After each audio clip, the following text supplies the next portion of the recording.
कथा जातक कथा। रूरू एक मृग था। सोने के रंग में ढला उसका सुंदर सजीला बदन माणिक, नीलम और पन्ने की कांति की चित्रांगता से शोभायमान था। मखमल से मुलायम उसके रेशमी बाल, आसमानी आंखें तथा तराशे स्फटिक से उसके खुर और सींग सहज ही किसी का मन मोह लेने वाले थे। तभी तो जब भी वो वन में चौकियां भरता तो उसे देखने वाला हर कोई आह भर उठता। जाहिर है कि रूरू एक साधारण मृग नहीं था। उसकी अप्रतिम सुंदरता उसकी विशेषता थी, लेकिन उससे भी बड़ी उसकी विशेषता यह थी कि वो विवेकशील था और मनुष्य की तरह बातचीत करने में भी समर्थ था। पूर्व जन्म के संस्कार से उसे ज्ञात था कि मनुष्य स्वभावतः एक लोभी प्राणी है और लोभवश वो मानवीय करुणा का भी प्रतिकार करता आया है।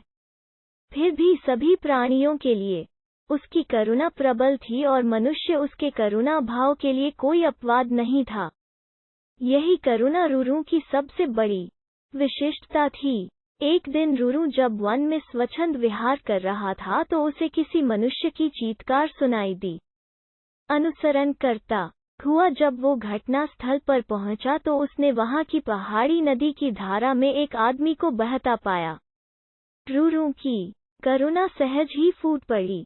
वो तत्काल पानी में कूद पड़ा और डूबते व्यक्ति को अपने पैरों को पकड़ने की सलाह दी। डूबता व्यक्ति अपनी घबराहट में रूरू के पैरों को न पकड़ उसके ऊपर की सवार हो गया। नाजुक रूरू उसे झटक कर अलग कर सकता था, मगर उसने ऐसा नहीं किया, अपितु अनेक कठिनाइयों के बाद भी उस व्यक्ति को अपनी पीठ पर लाद बड़े संयम और मनोबल के साथ किनारे पर ला खड़ा किया।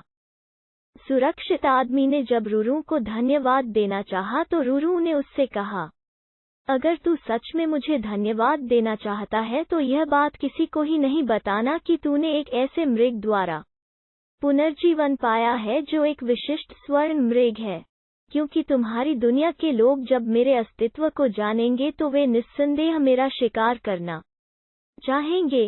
इस प्रकार उस मनुष्य को विदा कर रूरू पुन अपने निवास स्थान को चला गया। कालांतर में उस राज्य की रानी को एक स्वप्न आया। उसने स्वप्न में रूरू साक्षात दर्शन कर लिए।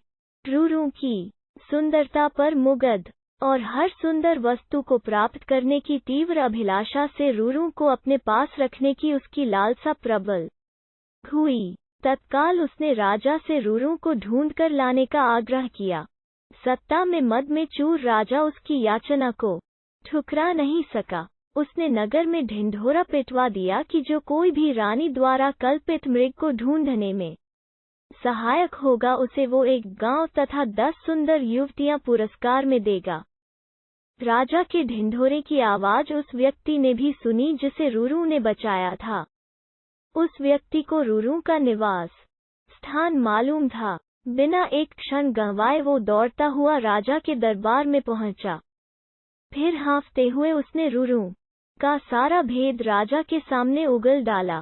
राजा और उसके सिपाही उस व्यक्ति के साथ तत्काल उस वन में पहुंचे और रूरू के निवास स्थल को चारों ओर से घेर लिया। उनकी खुशी का ठिकाना न रहा जब उन्होंने रूरू को रानी की बताई छवि के बिल्कुल अनुरूप पाया। राजा ने तब धनुष साधा और रूरू उसके ठीक निशाने पर था।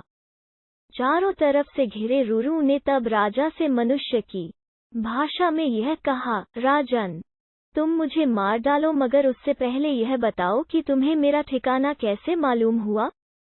उद्धरण चिन्ह।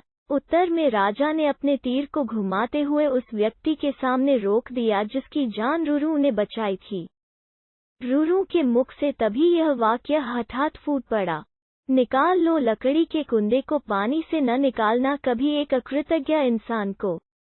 राजा ने जब रूरू से उसके संवाद का आशय पूछा तो रूरू ने राजा को उस व्यक्ति के डूबने और बचाए जाने की पूरी कहानी कह सुनाई। रूरू की करुणा ने राजा की करुणा को भी जगा दिया था। उस व्यक्ति की कृतघ्नता पर उसे रोष भी आया।